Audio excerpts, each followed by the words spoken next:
them? I can't hear them either. No? So how do I know?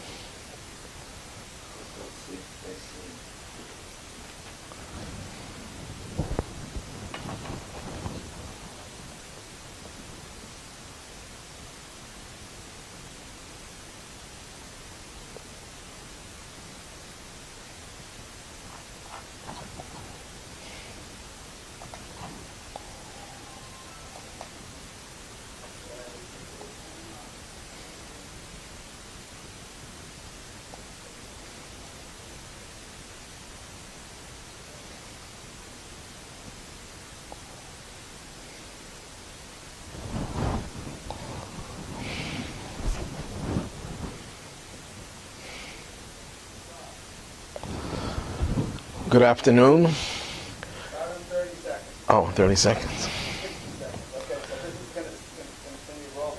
How do I know when to start? Matthew will tell me. Okay.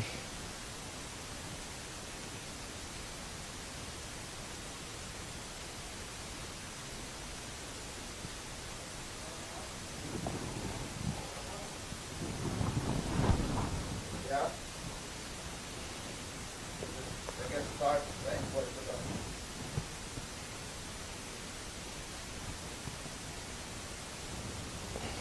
Okay. Restart. Hello? Restart. Hello?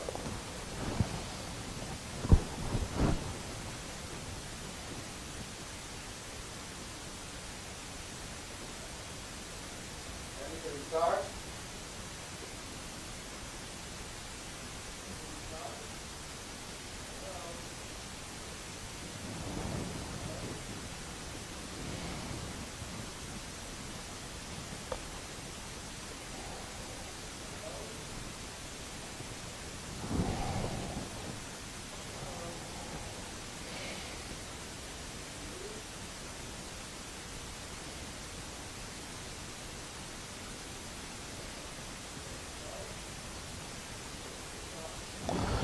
Good afternoon. My name is Heschel Greenberg, the father of Rabbi Mendel Greenberg, and I'm honored to be able to give over some bits of knowledge of Jewish mysticism. The subjects that I like to talk about today are related subjects, several subjects. One of them is angels, miracles, and dreams. What they all have in common is that they are all different methods of spiritual communication. And I'll explain as we go on. There are many people, many Jews, who went to Hebrew school and who, for reasons that I really don't know, except the lack of true interest in learning more about Judaism, are not aware of the fact that angels are a Jewish concept and a Jewish belief. Very often you could ask many young Jews and even older Jews about angels, and they'll say, well, that's not what we believe in. In fact, I even heard certain rabbis claim that Judaism does not believe in angels, but of course that is absolute nonsense. What are Jewish beliefs? Where do we get Jewish beliefs from? They come from the Torah. Anything that's in the Torah, when I say Torah, I'm referring here broadly and narrowly. Broadly, Torah includes all of Jewish knowledge that is based on the Bible and on the Talmud. That includes Kabbalah, Jewish mysticism, and other areas of Jewish knowledge. And in the narrow sense, Torah refers to the 5 books of Moses. That's the principal, fundamental text upon which everything else is based.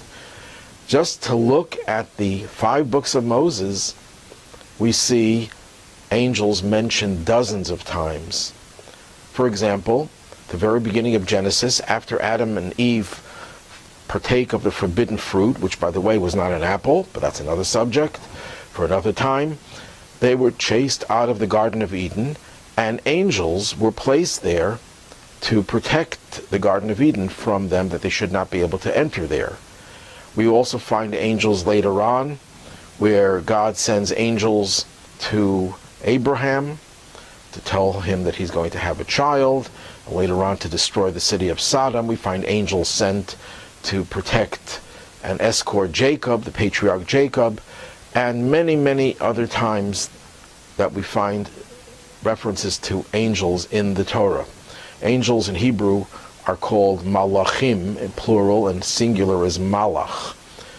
And we'll soon explain what that word means. But if we go to the broad context of Torah, all of Jewish knowledge, in my digital library, which I have, which contains 120,000 Jewish volumes of commentaries on the Torah, on Jewish law, Jewish philosophy, Jewish mysticism, I found the word angel mentioned over 200,000 times. And there's definitely a real substantial amount of literature that discusses and describes angels. In fact, there's a book called Malache Elyon, written by a 20th century scholar, which contains the names of all the different angels that are mentioned in various Jewish texts. So, suffice it to say that angels are a patently Jewish belief. And we now have to understand, what is an angel? What is its function? Why do we need angels? The word in Hebrew for angel, as I said before, is malach. What does the word really mean? It doesn't mean angel. It means angel only indirectly. Malach means a messenger. In fact, that word could be used and is used to talk about human messengers. Jacob sends malachim, it says in Genesis, to see about his brother Esav, to see if he was still at odds with him and wanting to kill him, or maybe he had had a change of heart. So he sends malachim, and there's a dispute about what that means. Some commentaries say it means real angels, and some say no, it means human messengers. But the word itself could be one or the other. In our context, we're referring to angels, spiritual messengers. And that's exactly what the word malach means. Messengers. Angels have no independent function. They cannot do things on their own. They are angels, they are agents, of God, who sends them into this world, into our experiences, to perform certain functions at the behest of God, who uses them as his messengers. Now, we also know, as Maimonides, in his Guide for the Perplexed, describes angels, and this will help us understand what spiritual angels are, but he says angels are forces of nature. For example, if I were to take an object and drop it, what was that? So you'd simply say, I dropped the pen. But if you're a little bit more sophisticated, not that much more, but a little bit more, you'd say, well, that was gravity. Well, where was gravity? Could you see gravity? No, you see the effects of gravity, but gravity is a force. When a fire consumes something, that's a natural force. What are natural forces? They are not independent. When people talk about Mother Nature, there is no such thing as Mother Nature. There is God, but God operates through various channels and various instruments, one of them being the forces of nature. But the forces of nature themselves require forces that are responsible for their existence. And those forces require forces that are responsible for their existence. So, to paraphrase a biblical verse, there is one layer of protection over another layer of protection. There is a whole hierarchy of forces that culminate with physical forces like gravity, the power of combustion, fire, and so on and so forth. And they are all given their ability to produce their results because of a spiritual force that exists behind them. The Talmud refers to every blade of grass, that there is not a blade of grass that does not have what it calls a mazal, a spiritual force that tells it to grow. So angels are spiritual forces, and according to Maimonides, they are also the forces of nature. And this, of course, will connect us to the next subject when we get through with this one, the idea of nature and miracle. So angels are divine forces that God sends into this world. Now, what about Satan? And of course, you'll ask many Jewish people, and they'll say, no, we do not believe in a Satan. That's true and not true at the same time. Our belief in Satan, or Satan in Hebrew, is a valid belief that is based on the biblical corpus of literature. It's taken in some various places, but the most prominent place is the book of Job, in which the Satan comes before God and starts to talk about Job's righteousness and wants him to be tested. Satan in Hebrew actually means an obstacle. It's an angel of God. It's a messenger of God. It has no independent will. It cannot do things voluntarily. It is commissioned by God to be his instrument, his messenger, to cause trouble, to instigate, to lure us into his trap, to entice us, to test us, and to cause us to fall and to falter. The purpose of Satan is actually a positive purpose, because ultimately God wants us to pass the test and overcome the obstacle.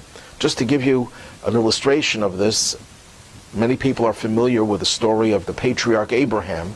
Abraham was given a test. This is his final and ultimate 10th test, to take his son Isaac and sacrifice him. Of course, God didn't want the sacrifice, but Abraham thought he did want it.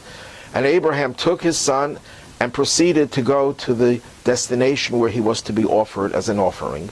That required several days of traveling.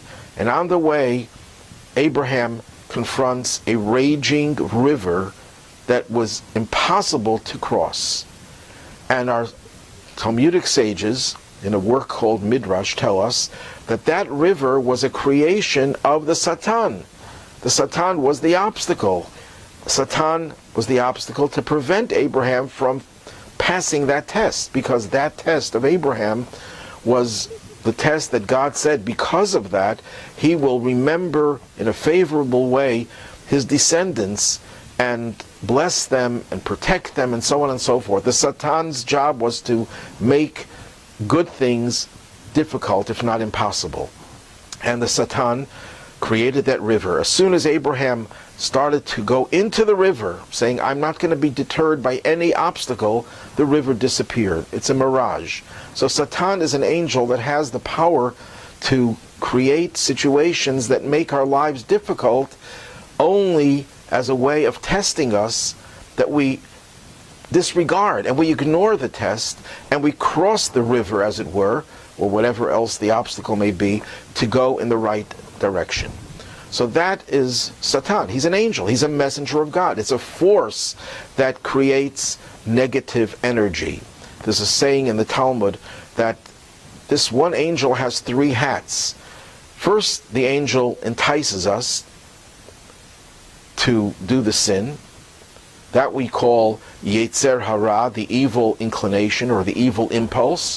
When a person has, a desire to do something wrong, something immoral, something illegal, it's the Satan wearing the hat that says Yetzer Hara, evil impulse, and it causes us to transgress, to do what is wrong. Then the Satan puts on another hat. He becomes the prosecuting angel. He goes before the heavenly tribunal, as it were, and he says, so-and-so committed this crime. And then, when the verdict is issued that this person deserves a certain penalty, the Satan puts on another hat called Malach HaMavet, the angel of death, and he becomes the executioner, or whatever else the punishment may be. So this is the angel, the instrument to wreak havoc on us, But ultimately, the ultimate goal is to overcome the temptation. In fact, the Zohar, the principal work of Kabbalah, of Jewish mysticism, says that the Satan, deep down in his heart of hearts, if he has a heart of hearts, wants us to reject his enticement. And it uses a parable of a king who has an only son, the crown prince, and he's trying to train him to become a very moral, ethical person with a very strong, positive character. So what does he do? He hires a prostitute and says, I'm going to pay you handsomely for you to use all your charm to entice my son to see how strong he is morally. Now, this hired prostitute has to really do her job in the most perfect way. Otherwise, she would not be following the orders of the king. But deep down in her heart of heart, she knows that the king will be so much more happy if the crown prince rejects her enticement and seduction. And that way she will be rewarded even more because the king will feel so good about how his son behaved. So it's a little of much of a paradox. There is no such thing in Judaism as an angel called Satan, the Satan, that has an independent will and he could oppose God. That would be a belief in dualism, that there are two forces that are pitted against each other, God versus the Satan. There's nothing that could pit itself against God, except we, human beings, we have the power to transgress God's will because God gave us free choice. But there is no force in the world that can go against God and does whatever it does only with God's permission and authorization and empowerment. So that's the Jewish view of the Satan, an angel. Now, the difference between an angel, well, before I say the difference between an angel and a soul, let's define angel even more. Because many people see pictures of angels dressed in white with wings, and those images are based on biblical verses. But we have to realize that angels are not physical beings. Angels are spiritual beings. Just like if I tell you there's a subject called mathematics. Mathematics doesn't have a white garment or a black garment, doesn't wear a hat or goes without a hat. It's a concept. Knowledge are concepts. They're not physical items that have descriptive physical features. Likewise, an angel is not a physical being with real wings and dressed in white. An angel is a spiritual force. Those are only metaphors that are used so that humans could somehow relate to it. But an angel is a spiritual force. Now, angels and souls have much in common because every one of us possesses a soul. A soul is a divine energy that animates our bodies. So what's the difference between a human soul and an angel? They're both spiritual beings. They both have life. So what's the difference? Well, the first difference is that an angel is a spiritual force without a body, whereas a human being is a soul within a body, except after a person dies, the soul separates from the body and becomes an entity unto itself. Likewise, before we're born, that soul always existed, but it was disembodied.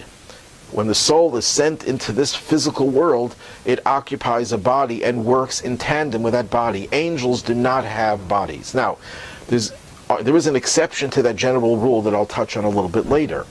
But we have to bear in mind that an angel is essentially a spiritual being. That's one difference.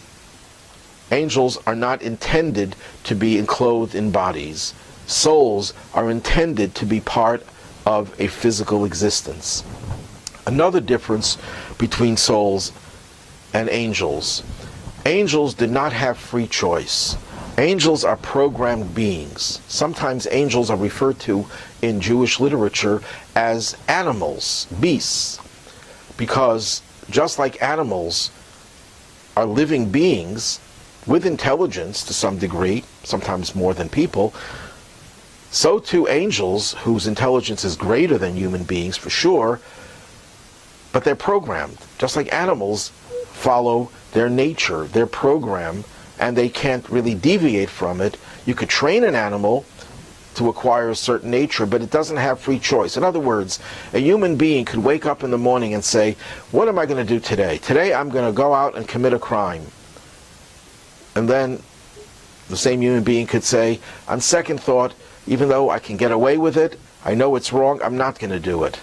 That is something that is totally up to the free choice of the human being. The angel does not have that free choice. The angel is a programmed being that will do only that which it is programmed to do. That's one very fundamental difference between humans and angels.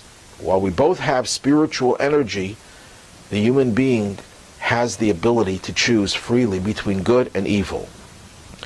Another difference between humans and angels.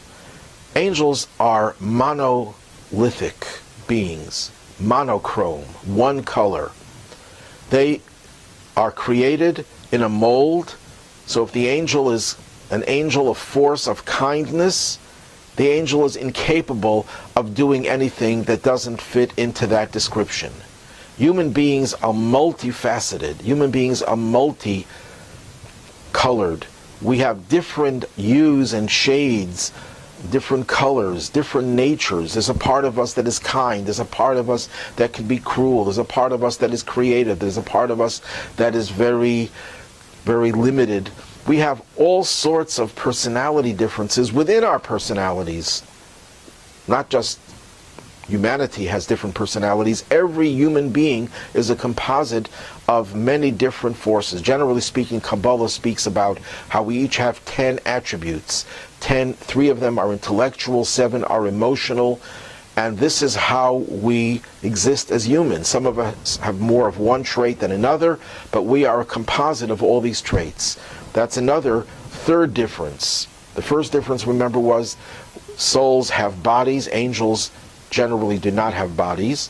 The second difference is that humans have free choice, angels do not have free choice.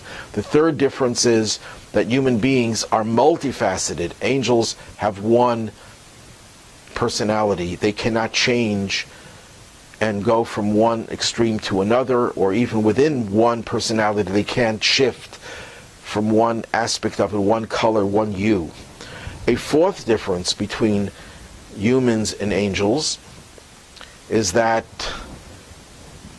angels are called standing beings.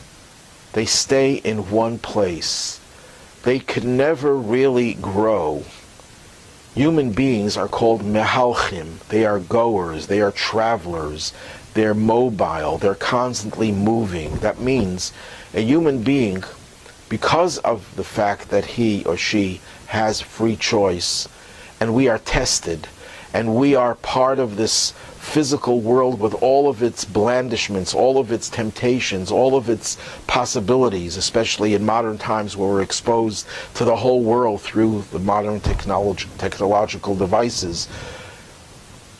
We, by choosing the right thing and by doing what God wants us to do, in spite of all the challenges, in spite of all the obstacles, we start to grow, not incrementally, but exponentially, geometrically.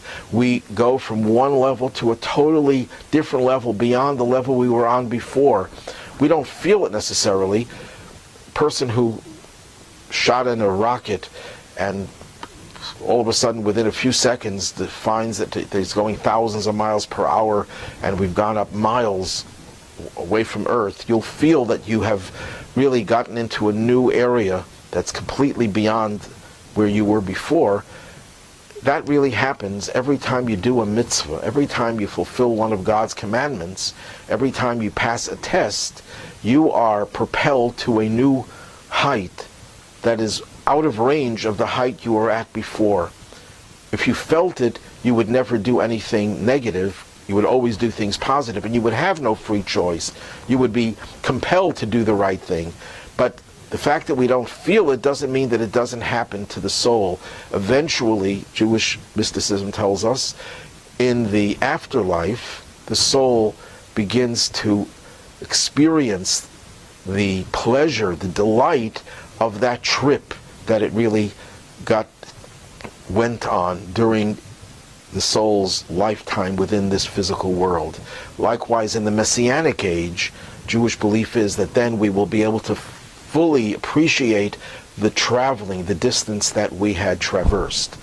The other next difference is really one that I mentioned before, but in different words, that angels cannot relate to the physical world.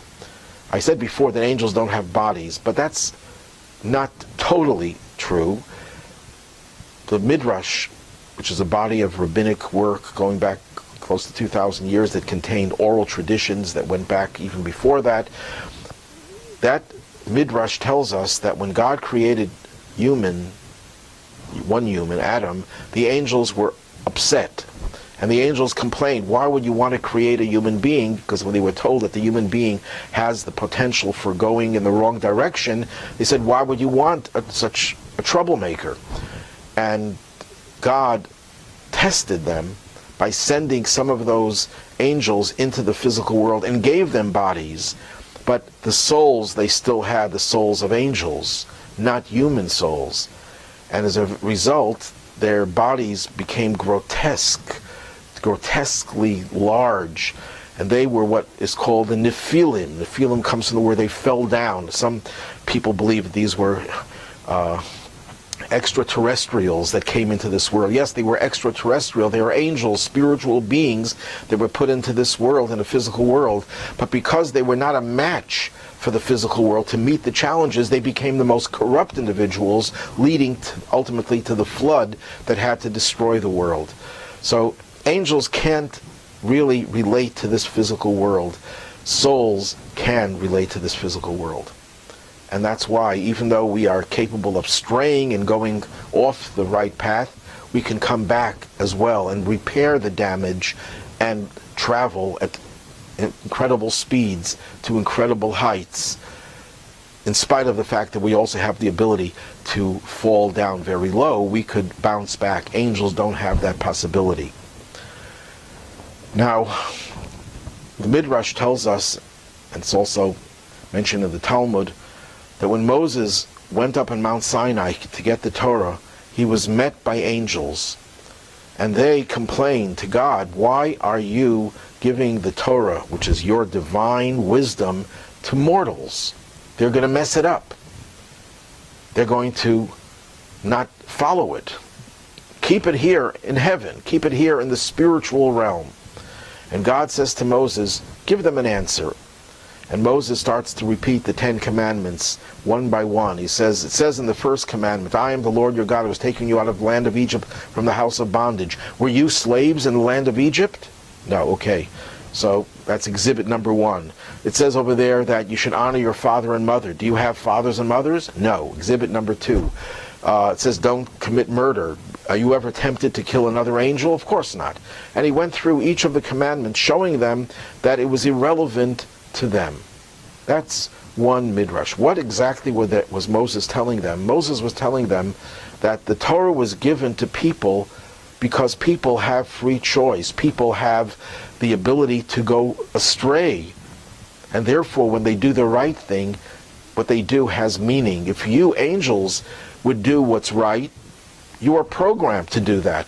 There is no real achievement. And that's why you don't have the fuel to grow, because you don't have the challenges that humanity has. What do angels do? Well, if we look through biblical literature, we find that angels are constantly singing praises to God.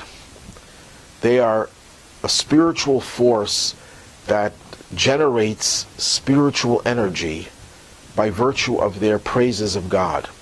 They're constantly singing.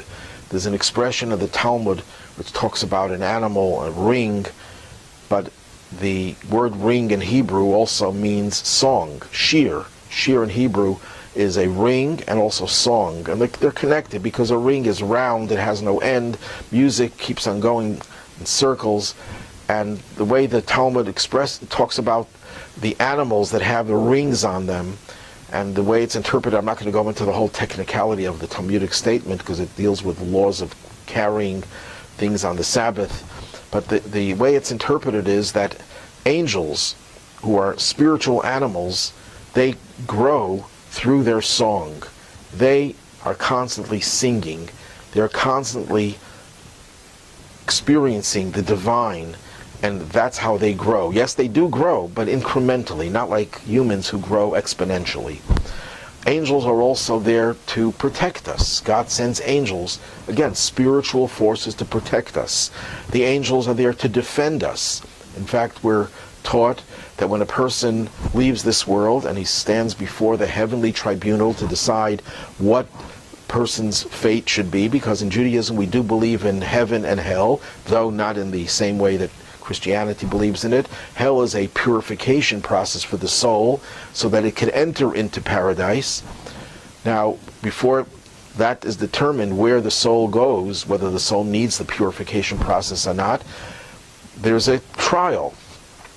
And the trial requires testimony about your behavior when you were alive. So you have the prosecuting angels who really speak of all the negative things that you did, and you have the defending angels. Now, we're also taught that these angels are actually created by our deeds. When we do something wrong, immoral, illegal, create a negative angel, a negative force. When we do something positive, a mitzvah, we create a positive force. And these forces are there to either indict us, prosecute us, or defend us and protect us. Another function of angels deals with our prayers. Since the angels are sophisticated spiritual beings, true, without challenges, but they're still sophisticated spiritual beings, and we are finite human beings, souls within bodies, and we're not exactly as refined as we should be. And when we pray to God, our prayers are very crude. It's like an amateur trying to play a symphony who just barely learned how to play the violin or the piano. It's, it's cute if it's a child, and you'll praise the child for the effort, and you'll say the child has some potential. These are all the backhanded compliments that you might get. Yet, we know that it's pretty amateurish. It doesn't sound right. Same thing is true with our prayers. As deep and as profound as our prayers can be, they're amateurish, and they need to be changed. They have to be polished. It's like in modern technology, you could use different devices, digital devices, to change the music, to make the music sound much nicer than it was before. And that's what the angels do. They enhance our prayers. They beautify, they polish our prayers. Okay, so that's the subject about angels. Now we go to there's a lot more to talk about angels, but I like to go to the next subject, which is miracles, nature and miracles. Let's try to understand what nature is, and then we'll try to understand what a miracle is. In Hebrew, the word for nature is teva. Teva. There's a pharmaceutical company in Israel called Teva, very large company, which simply means nature, because the Teva company produces medication that is there to enhance our nature. At any rate, nature itself is also a miracle. It's a continuous miracle. The word Teva has actually three connotations. One connotation is that it's something repetitive, continuous. If I would drop this pen and it goes down, you call that natural, because it happens every time. But if all of a sudden I would drop the pen and it would fly up, you'd say that's not natural. But if I did this every single hour, and for one day, another day, a week, a month, a year, you would not call that, you would say that's natural. Anything that's repetitive, whether you understand it or not, what makes it happen, that's what nature is. The word teva also comes from another root, which means a mold, a template. In Hebrew, the word for coin is matbea, the same root as the word teva. It's a template. It's a fixed template that this is the way things are. And sometimes we use the word teva, nature, for things that we can't explain. If someone asks you, why did you behave in a certain way, it doesn't make any sense, you say, this is who I am. This is my nature. It doesn't have to make sense. So there are times when nature actually means something that is irrational, when we don't understand it. Usually we talk about nature as, well, we understand things, that's the way it is in nature. Supernatural is what we don't understand, but very often nature is simply something that we cannot explain. It just so happens this is the way it is. At any rate, the Kabbalists tell us that nature is just as much God's work as the supernatural. In fact, one of the names that we use for God is Elohim. I'm mispronouncing it because the real pronunciation has, instead of the kim sound, has a him sound. But when we're using God's name, not in the context of a prayer or of recitation of a biblical verse, we don't, out of respect, we don't say God's name the way it's spelled. We distort it a little. So Elohim, that name of God is related to God who is involved in nature. And it's interesting that the word for nature, as I said before, hateva, the nature, the concept of nature, has a numerical value. Every word in Hebrew is also a number. Aleph, the first letter, is 1, Beis is 2, and so on. So if you take the word hateva, the nature, it adds up to 86.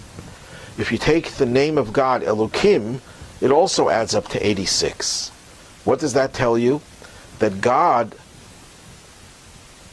creates nature, and that aspect of God that is responsible for nature is Elohim. What is unique about Elohim? Because there are other names of God that are only in the singular. There's no plural for other names of God. But Elohim is a plural word. In Hebrew, a word that ends with a yud and a mem, those Hebrew letters, if you're familiar with Hebrew, would indicate that it's a plural word. Like a house is bayit, 2 houses are batim. That's plural. Elohim is plural. Why would you use a plural for God? So the answer, there are many answers for it, but one of the answers, because we're talking about God as He's involved within the creation of the world.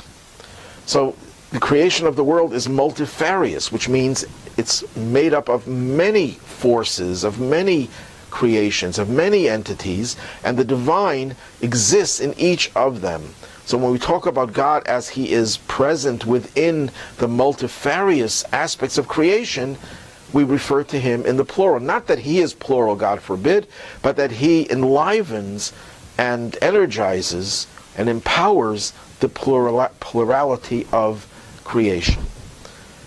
Now, when we read Genesis in the very first chapter, we have God's name that's used exclusively, Elohim, because we're talking about creation of nature.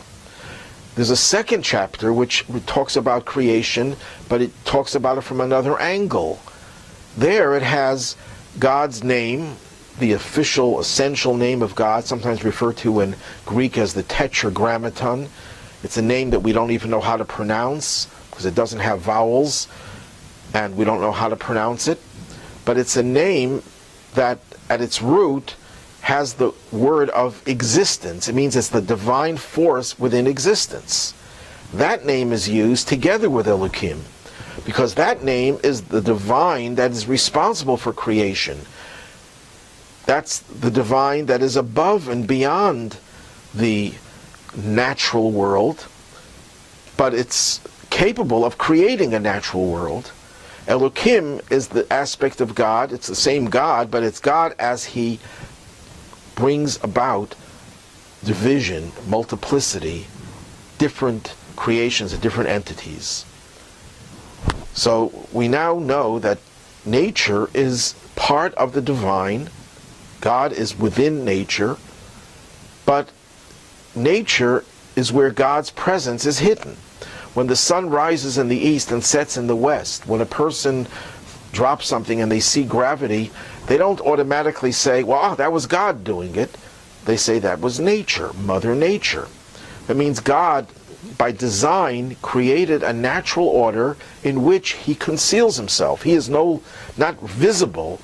You need to reflect and meditate and search to realize that everything in nature is really from the divine. That is God's power of concealment. See, God, in Kabbalah, we're taught, can do two things that are completely beyond the human mind to fathom. Creation itself is unfathomable. How to create something out of nothing. We can't even conceive of the idea. Let's say scientists one day will come about and create a human being. That might never happen. I doubt it will happen, but let's say they'll do it. It's not creation out of nothing. They're going to have to take something, if even bacteria, and turn that into something else. Take a cell and turn it into something else. It's called yesh miyesh, something from something. The first something could be a very small, insignificant something, but it's a something. To create something out of absolute nothingness, that is a divine power that cannot be fathomed by the human mind, because it defies logic. To take nothing and to turn it into something. When I say nothing, I don't mean just darkness, I mean absolute nothing. But then, if that's the case, that the whole world, the whole universe is created by God who can do something to create it out of nothing, that means on its own the world is nothing, it's only here by virtue of God creating it, then the Kabbalist and Hasidic masters then say, then God must continuously be creating the universe. The creation has to continue forever. Every instant, every microsecond, and even less than that, God is recreating the universe, because nothing can't turn into something unless it's made to turn into it consistently, continuously, uninterruptedly.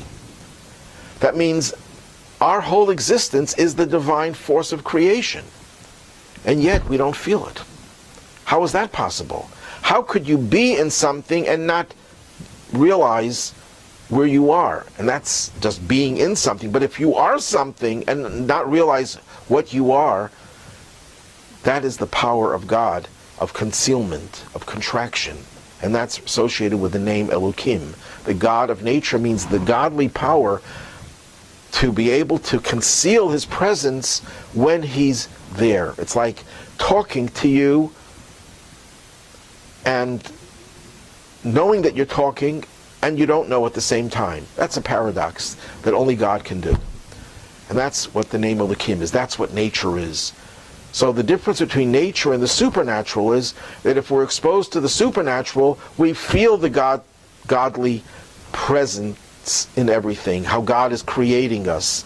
And we see how everything that exists only exists by virtue of God creating it. We don't just know it and read about it, but we feel it. And Elokim, nature, is where God is concealed. And though we may know that God is present, we don't feel it. It's not our experience. And here's where we go to the supernatural. The supernatural, which we sometimes will describe as a miracle, what is that? That's when God changes the order of the world to let us realize that nature itself is divine. Because on its own, we begin to look at nature as if it has its own existence, a mind of its own. The miracle that occurs tells us, no, there's a divine force behind it all. And there are four kinds of miracles. God's name, as I mentioned before, the Tetragrammaton, comprises four letters: a Yud, and a Hey, a Vav, and a Hey. These four letters represent four different aspects of God's power, supernatural power. And as such, there are four kinds of miracles. The first and the highest level, I'm using the word highest in the sense that it's the most supernatural is where God does something to the world that cannot possibly be explained and rationalized in any way. It's clear that it defies everything that the human mind could grasp. An example of this kind of miracle is the ark in the temple. The temple, they had to create an ark in which they put the Ten Commandments, the tablets, and the Torah gives you the exact measurement of the ark. It was 2.5 cubits by 1.5 by 1.5. If it was a millimeter off, it wouldn't be acceptable. It had to be precise. Yet, when they measured it in the temple, first in the tabernacle, then in the temple, it didn't occupy any space. If you measured from one wall to the other without the ark, it was, let's say the Mishkan, the tabernacle, was 10 cubits. If you measured from the wall to the ark, and then from the other side of the ark to the wall, it was also 10. Yet the ark itself, which had to be a physical object that had specific precise dimensions, didn't occupy any space, while it did occupy space at the same time. How could one thing be two opposites at the same time? That's a miracle for which we don't have any way of even rationalizing it. A second kind of miracle is supernatural, clearly supernatural, but we could rationalize it. For example, the splitting of the Red Sea. The Torah itself says God caused the wind to blow all night and the sea split. That's a supernatural thing. Or when they struck the water and it turned into blood, that's a supernatural thing. But we could visualize and imagine different rational explanations how it could happen, or what natural means God used to perform the miracle. In fact, there are many people who try to show that some of the 10 plagues could have happened through natural forces. The only problem with their analysis is that the fact that these 10 plagues happened exactly at the time that Moses wanted them to happen, and that the Jews crossed the sea just when they had to, and the sea collapsed on the Egyptians just when it had to, and not one Jew was harmed and not one Egyptian survived, that obviously points to the fact that this was supernatural. But it's not, it doesn't defy logic, it just defies what we're accustomed to seeing, and we see the hand of God clearly. Then there are miracles that are cloaked within nature, like the miracle of Purim, in which Queen Esther becomes the queen of all the women in the land. Just so happens that the cousin of Mordechai is chosen to be the queen. Just so happens that Mordechai saves the life of the king. It just so happens that Haman decrees to annihilate all the Jews, and Esther intercedes. And I'm not going to go through the whole story of Purim, but all of these events seem to have come together at the right place, at the right time, to save the Jewish people. It was a miracle. But it was a miracle that was cloaked in nature. There are natural events that happened. Nothing supernatural occurred. And then there are miracles that happened that we're not even aware that they happened. A person was saved from a calamity. A boulder was about to fall down and kill anything in its path. And you walked out of the way without even realizing the boulder was there, because you dropped something, and as a result you had to go out of the way to find what you dropped. You didn't even realize that a miracle happened. These 4 kinds of miracles are said to be represented by the 4 letters of God's name. Now, how do we get a miracle? We all would like to see miracles happen, and some people say, well, why do miracles not happen today? They happened in biblical times, the 10 plagues, the splitting of the Red Sea, and many other miracles. Elisha, the prophet, reviving a dead body. Why do we not see miracles today? That's a fair and legitimate question. The only problem with that question is that the premise is wrong. There are miracles happening and have always been happening, and I think there are more miracles today than ever before. Just to talk about certain miracles that are public miracles that happened in the face of all of the world, the collapse of the Soviet Union. This powerful empire, nobody predicted that it would collapse. When I say nobody, I mean none of the experts. There were rabbis, great holy rabbis, the Lubavitcher Rebbe said clearly it's going to collapse. But the average scholar, Russian expert, couldn't imagine that that could happen. And it was through a bloodless revolution.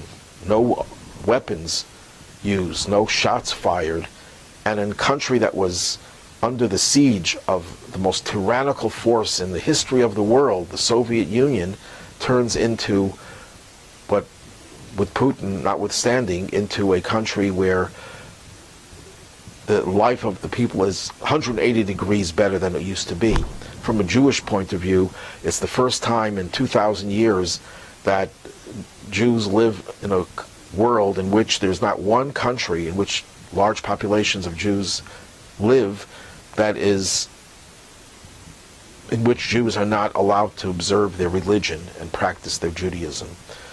But it wasn't that way until the collapse of the Soviet Union, the Gulf War, and many other wars, Six-Day War, so many incredible miracles that happened. Even today, when the Hamas terrorists have sent thousands of rockets, well over 10,000 rockets into Israel, and some of them have had direct hits on houses. Most have missed their mark, and there are virtually no casualties. I shouldn't say no casualties because emotionally it has a terrible effect and impact on the people, but it could have created such mayhem, so many deaths. During the Gulf War, there were 39 Scud missiles that demolished entire city blocks. Everyone just came out of the debris alive. Almost no one was hurt. One person was killed because of the Patriot missile that was supposed to shoot down the Scuds, and it collapsed on his home. The same Scud missile was shot into Saudi Arabia. One missile killed, I think, 39 American Marines because it was a direct hit. Hundreds of those missiles, 39 separate attacks, but many of the attacks had many more missiles, and not one person was killed as a result of those. These are modern day miracles. And then there are a lot of personal, private miracles. Then there are what we call small miracles. There's a whole series of books, I don't know how many volumes, I think about 5, 6 volumes of what the authors call small miracles, where you see fortuitous events coming together, the odds of which are almost impossible. It's like someone winning the big lottery 3 times in a row. You would say that that's impossible. It had to be, someone had to have cheated over there. Well, when you see the miracles, the events, the confluence of events, you realize that these are miracles that are happening. Let me just share one story that's in the book, Small Miracles. It's a story that comes to mind, and there are so many others that are just as powerful. Many people would say these are coincidences. We call them small miracles, or miracles that are cloaked within nature. Here's a rabbi who lived in Montreal, but he wasn't employed as a rabbi. He was a business person, and he would travel to New York every week for business, take his car, and he would love to travel at night. Roads were clear. He had a clear mind. He didn't fall asleep. And one time he decided he's going to take his van, his minivan, instead of his car. I don't think he even knew why he made that decision. But anyhow, he's now driving his minivan, and he comes to the Adirondack area, coming down from Montreal to New York, and he feels very tired, uncharacteristically tired. He never felt this tired before traveling. So he realizes he can't drive any further. He gets off at the first exit he can find, and he goes to the gas station and asks them if they know of any motels. And he looks up the few motels in the region. He calls every one of them, and they were all booked solid. Not even one motel. But he wasn't going to sleep in his car, so he asked the gas station attendant, do you know of a nursing home nearby? Maybe they have an empty bed. And in fact, there was a nursing home, and he pointed him to it, and he went there, and there was an empty bed. He spent the night there. Next morning, he comes to pay for it, and he's about to leave. Then he says to himself, you know what, I'm a rabbi, and for whatever reason, God put me in this place that I've never imagined being in my whole life. What are the odds of me falling asleep and getting off at this exit, and all the motel rooms are booked? So he goes back to the manager of the nursing home, and he says, do you have any Jewish residents here? He thought maybe he can counsel, help him with put on tefillin or any other service he can perform once he's there. And the man says, it's funny that you asked. We had one Jewish person, but he died yesterday, and that's it. So the man says, the rabbi says, well, where is he going to be buried? And he says, well, we have a local cemetery. We'll take care of it. He said, but is that a Jewish cemetery? No, but don't worry, we won't discriminate. He says, no, I don't mean that, but he's a Jewish person. He probably would want to be buried in a Jewish cemetery. And he said, you know what, I have my van here. Could I take the body with me? Which was a really bizarre request, and the man was a little shocked. But after a few phone calls, he got him the permission. I don't know how, but he got him permission to transport the body to the New York City area. And he comes to New York City, goes to one of the cemeteries that he was familiar with, and of course they tell him, you can't just bury someone like this. It costs a lot of money, number one, and it has to go through an official organization. And then finally, he went from one cemetery to another. He was told that there is an organization in Manhattan that pays for funerals of destitute people, a Jewish organization, and they'll handle the whole funeral. And so he was very happy. So he drives to Manhattan and he comes to this organization. Sure enough, they're more than willing to pay for the burial and handle all the things that had to be handled. And he just had to fill out a questionnaire about giving all the information. So he says, what's the name of this deceased person? And he tells him the name. And the man looks at the name and he's a little taken aback, and he goes into another room and he comes back and he says, I want to tell you something. About 50 years ago, a very wealthy man, made a large donation to this organization and founded this organization to help pay for the burial of destitute people. The man that you're bringing here for burial, that we're going to pay for, is that very person.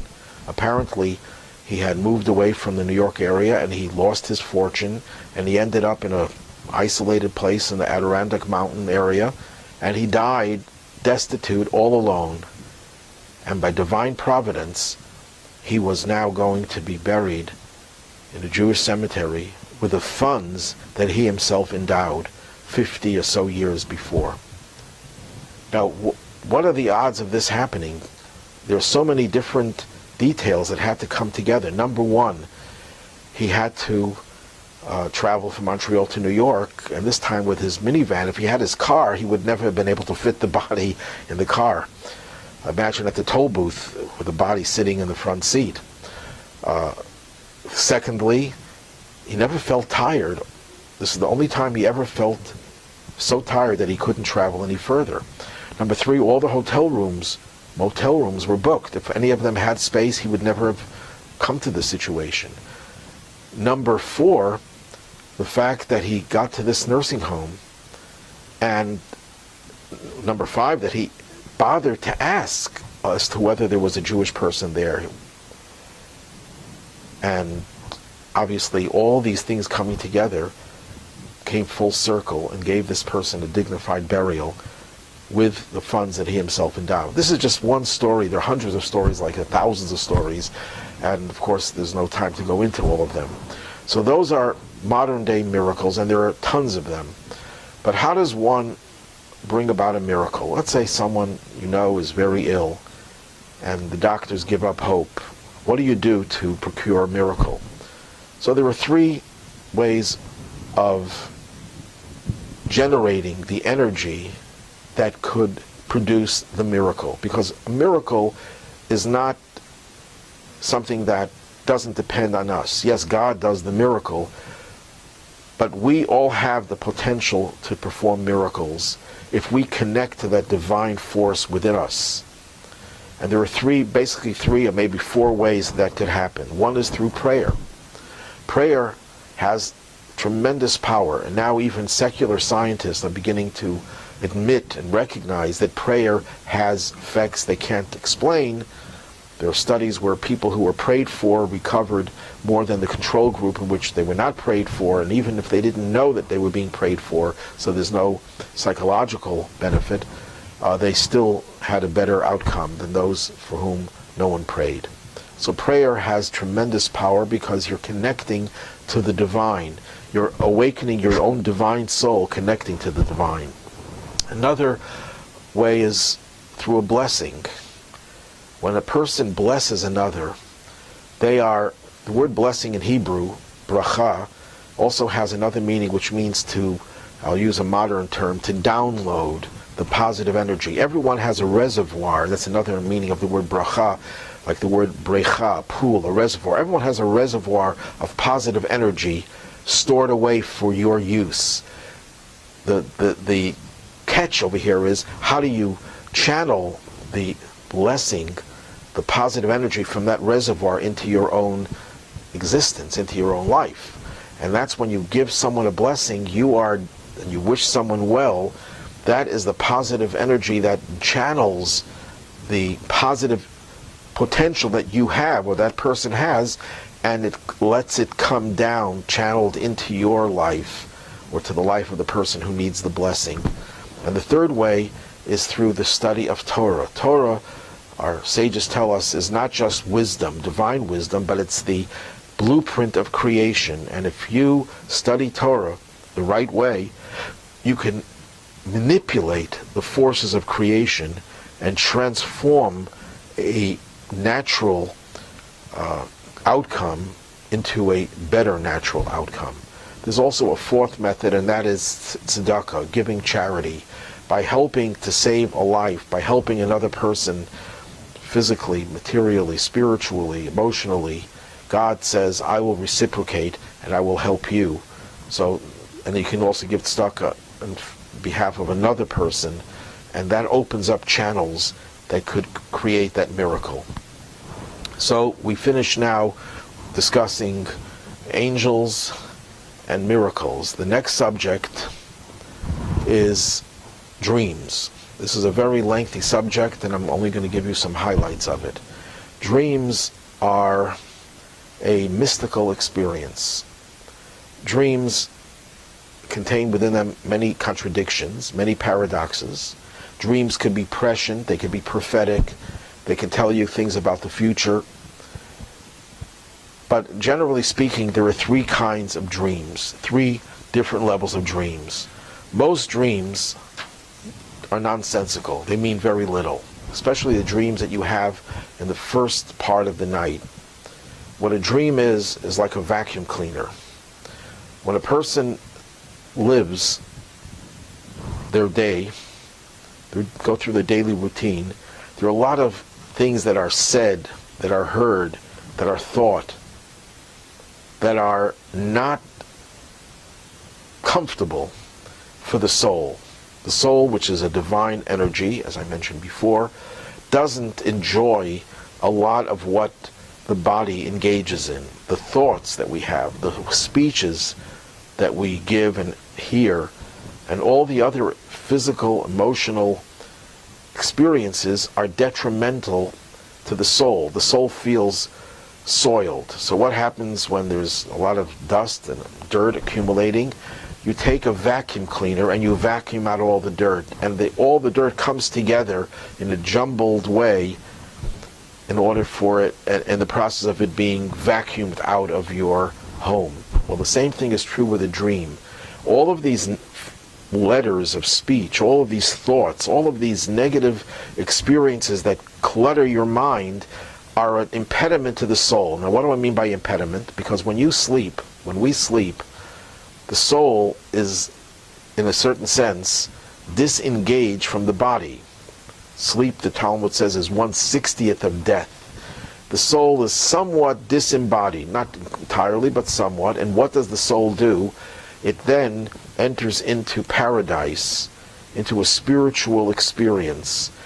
And that's why we're so refreshed the next day, if we have a good night's sleep, because that usually means, not always, but it usually means that our soul enjoyed this blissful state in heaven, in paradise, in Gan Eden, Garden of Eden as it's called.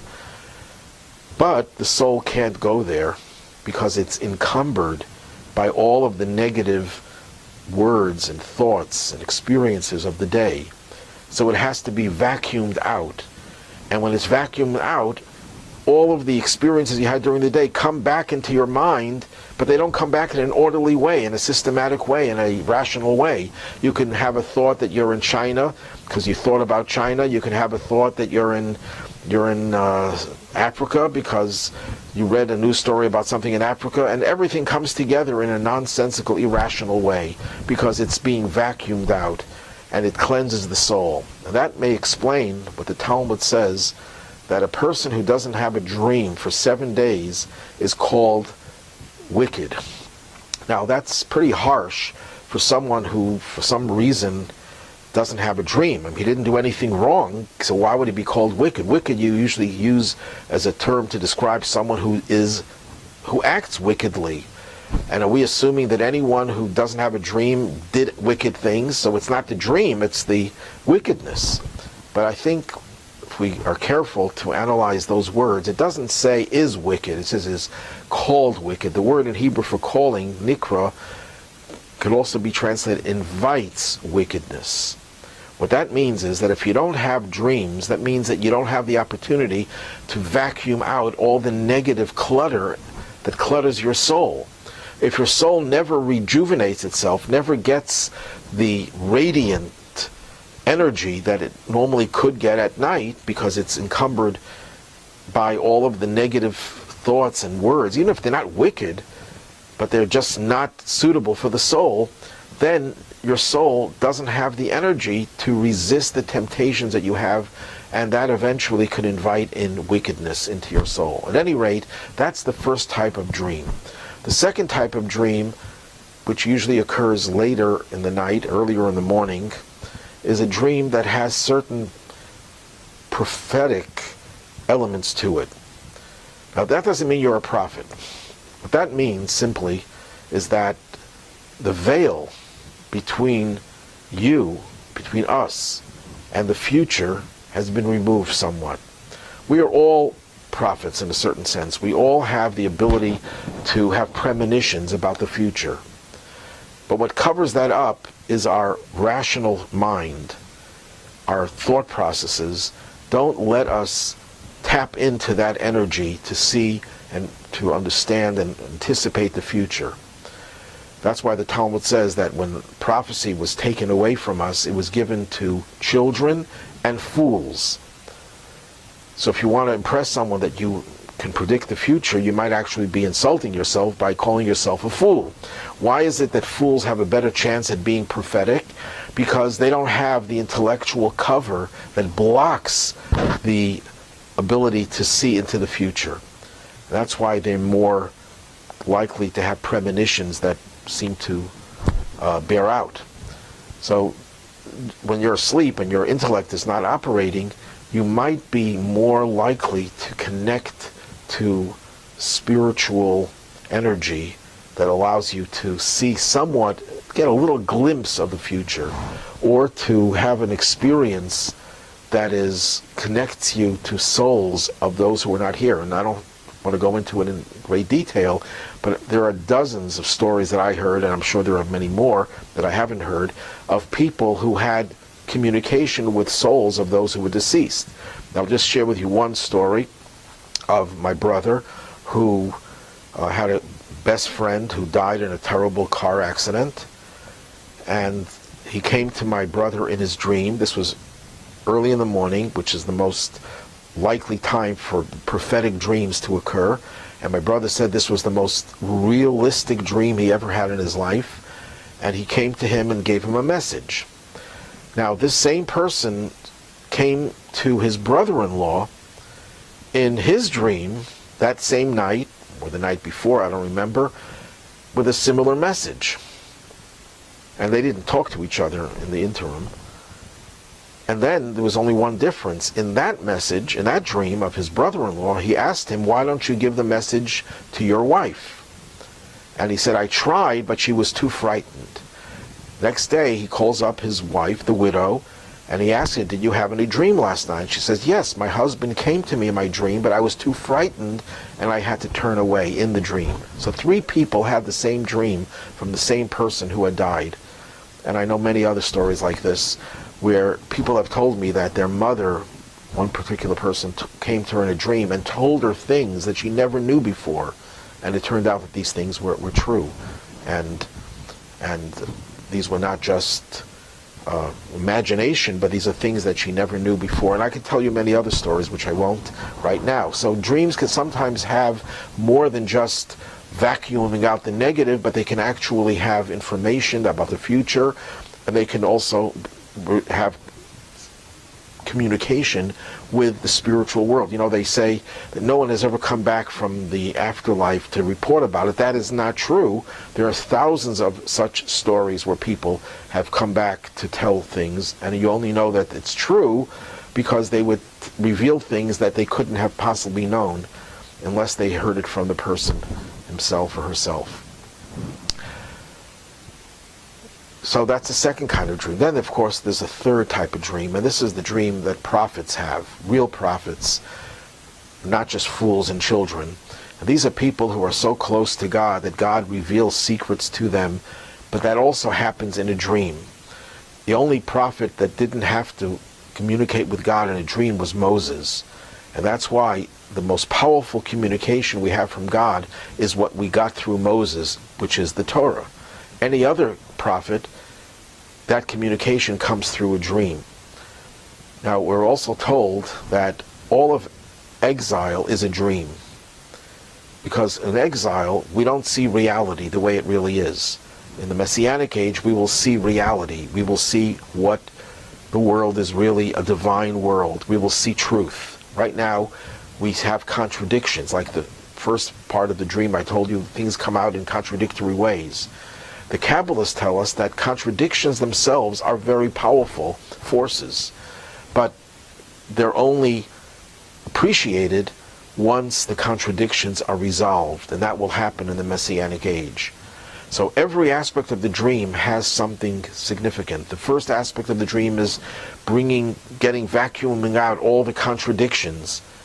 Contradictions represent a sublime, transcendent energy that we can't appreciate now, and that's why it comes out in a negative way. Then you have dreams where you remove some of the veil and you're able to connect to the spiritual world. And I should add another thing. There are many great holy people who would have questions that they left unanswered when they went to bed. And in their dreams, they got the answers to these questions. That's because the veil is removed.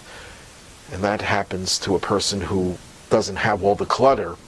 And then there's the third type of dream that only a select few have, real prophets who have a direct communication from God with a special message for society. So, in conclusion, we have angels that are spiritual forces. Miracles and nature are also divine forces in this world. And dreams are also another way that God reveals spirituality to us through our dreams.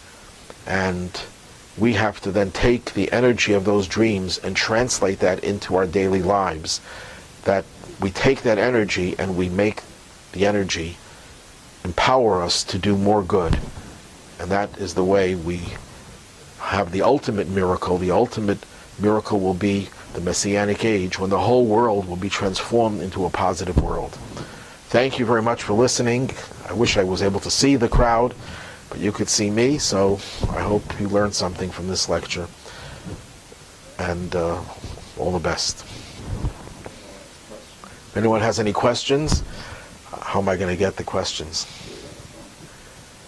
On the phone? Okay, ask Rabbi Mendel Greenberg.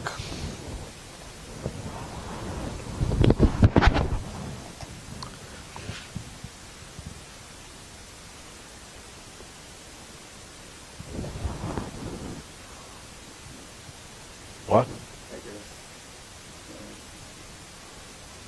But I heard Mendy's voice.